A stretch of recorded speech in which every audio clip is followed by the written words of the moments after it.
Good morning kabayan. Ngayon nandito tayo sa loob ng tangke. Papump out natin itong konting tubig na dito. Ayan, nababasin natin tubig pa dito. Mag-reklamo kasi yung mag-welding na may tubig eh.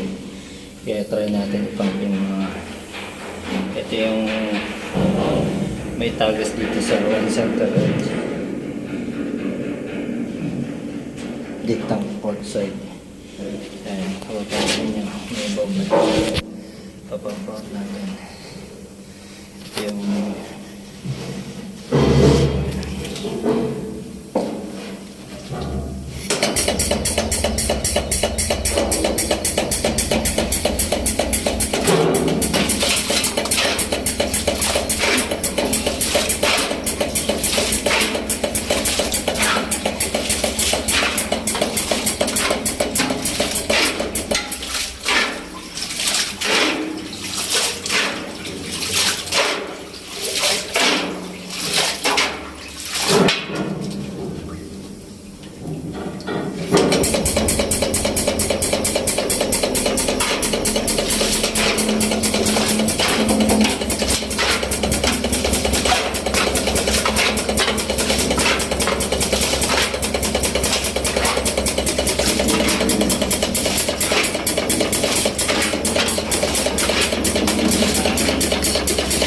sinundaanan kaya pinagpo ko lang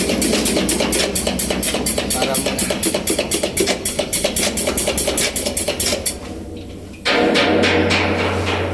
ito kasi ng entrance. Ito ang late ng lagusan. Dito ko sa pinakailalim. Alright, pero day 25 dried up.